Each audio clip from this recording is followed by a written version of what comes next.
Chem strike available. Friendly chem strike incoming. Soldier, your sentry gun is ready. What up, Dennis?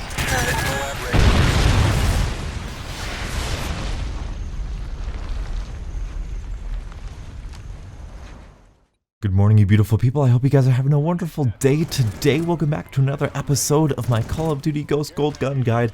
First try, I did it. Alright. Anyway, today we are going to be talking about the gold gun of the Bulldog, the first ever shotgun available and the most overpowered shotgun, the Bulldog. We will be playing Domination on, yes, you guessed it, Behemoth, the worst map in Call of Duty DLC, and the Call of Duty Ghost DLC. Really unbalanced. You are going to see me very much struggle using this class for the first half of the game. We are going to then capture A, thanks to me flipping the spawns and my teammates actually flipping the spawns, so good teammates there. And then you are going to see me completely dominate with my sentry gun, IMS, and fun kill streak. That is going to be a huge part of this game, so keep that in the back of your minds. Let's talk about the Bulldog. Unfortunately, the Bulldog is the most overpowered weapon in, or not weapon, but it's the most unbalanced weapon in Call of Duty Ghost, I would like to say. And I mean that in the sense that, yes, the M27 is very strong, the MTAR is very strong, however, they have competitors. Believe it or not, the M27 is strong, but you can still use the LSAT. The LSAT is perfectly fine. The MLE, not so much. The chainsaw is very fun and very viable, and it's not really a light machine gun.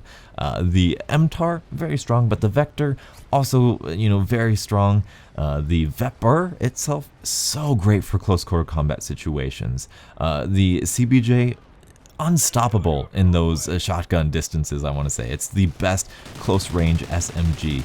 So they have different alternatives to each other's category. The submachine guns, you're not forced to use one submachine gun or one light machine gun or one assault rifle. However, the shotgun category, you're kind of forced to use the Bulldog. Like if you use the TAC-12, if you use the FP6, if you use the MTS-255, which is my preferred weapon up until like last game session, which is so sad, you are at a disadvantage. You are at such a disadvantage. And if you're going up against a Bison or a Bulldog with one of those shotguns, good luck. This has the one-shot capabilities of the TAC-12 and the range of the FP6. It's devastating. I wish this had a range nerf because it surely needed it. The other shotguns are pretty much at the same level except for this one. This is very spammable. This is very usable. This is very easy to use. And while easy to use isn't necessarily a bad thing, like I said before, the other shotguns need to be on the same level. So either nerf the Bulldog or buff the other weapons. And because the feedback of Call of Duty Ghost players, the Bulldog is overpowered, so we probably should nerf the Bulldog, just ever so slightly. The thing that makes the Bulldog different than the other competitors in the shotgun category, other than the fact that it is the most popular and the most powerful, is the fact that it has the best fire rate. The MTS has a very slow fire rate, however it has a little bit more damage to compensate. The FP6 is your typical one-shot kill pump action shotgun. The TAC-12 is the somewhat typical pump action shotgun, however it has more ammo and it also has the ability to be more accurate when you aim down sights. So it's almost like the KSG from Black Ops 2 in a sense. This is the spammable, this is the spray and pray shotgun, and it should, in theory, have the least amount of damage. I think technically this is the case, however, it does not play out like that. It does not play out like it has the least amount of damage. It does devastating damage. I'm not sure if that's just Call of Duty Ghost, or if that's just the way the pellet spread works, or whatever. I'm not entirely sure. And this is going to be an easy video to make, because in order to use the shotgun, I use a very typical standard shotgun class. With the Bulldog, you use extended mags and muzzle brake. That's it. That's like that's all that you really need to use. There is like the red dot sight doesn't benefit you any. The armor piercing, I don't think it can. I don't think, can it have armor piercing? I'm not sure if it can. Silencer, that's a decrease in range. Why would you ever want that on a shotgun when you're going to be up close in people's faces anyway? I guess I can kind of see the silencer. This is the best shotgun for a silencer. However, it is just devastatingly awful for a silencer, so don't ever try that.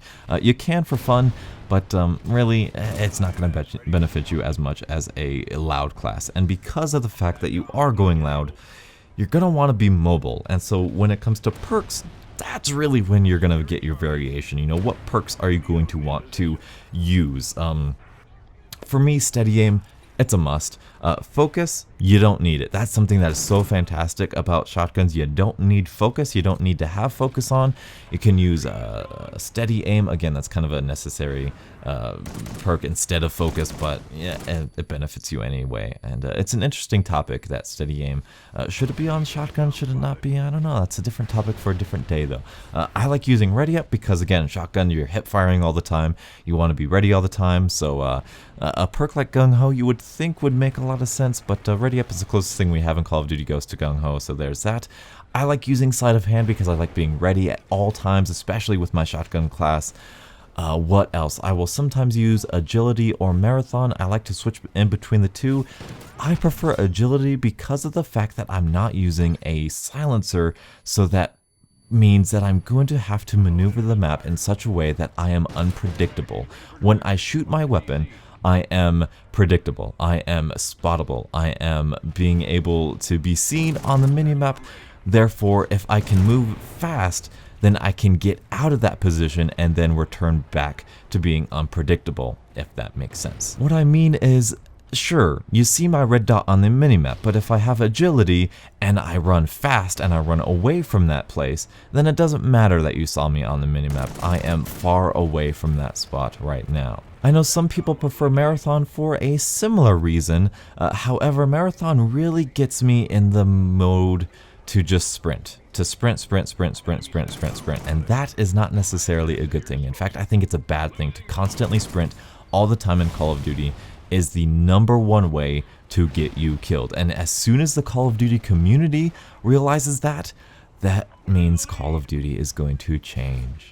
As far as shotgunning tips and tricks, I do want to do a separate video on how to shotgun, a dissecting donuts on how to shotgun. In fact, I have done it in the past, how to shotgun videos. I have done that sort of a video itself. I'm not sure if you beautiful people have been around that long enough to remember it, or even if the video is that viable to watch anymore. However, I do know that there is in fact a dissecting donuts about shotgunning. And what I say in that video is definitely worth hearing, and I will make another video reiterating it. However, there is the content on my channel for the people who have the hunger and don't have the patience for me to make another video. So there is that. Basically, what you're going to want to do, you're going to want to hug the walls, you're going to want to hug those close quarter sight lines, and you're going to want to sprint through the sight lines that are very long. You're going to want to run in cover from a long distance away and then pop out of cover at the very last moment. If you see a piece of cover, or if you see an enemy and there's a piece of cover in between you, the way you want to get close to that enemy is sprint towards cover, and within that cover then proceed to sprint closer to your enemy. That will make a lot more sense if I find a good example of that, and then I can follow up on that in a separate video. Like I said, I don't think you guys need to know how great the Bulldog is. I think you guys know how great the Bulldog is. If you are looking for an introduction to shotgunning, if you're not entirely sure how to shotgun, if you're trying to practice shotgunning, the Bulldog is the easiest and best way to get better at it.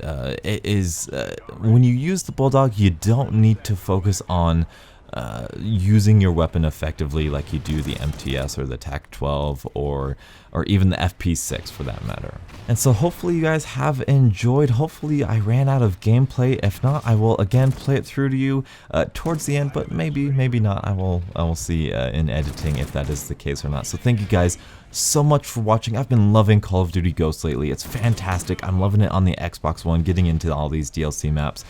They look beautiful. Call of Duty Ghosts is like the most beautiful game, Call of Duty game. I don't care what you say. I love the color palette. I love the textures. I love the art style of love it. I think it's great. I'm invigorated with Call of Duty Ghosts, and you guys got a lot more Call of Duty Ghosts content coming your way. Thank you guys so much for watching, and until the next absolutely beautiful Call of Duty morning, I'll catch up with you guys later. And as always, have a great day.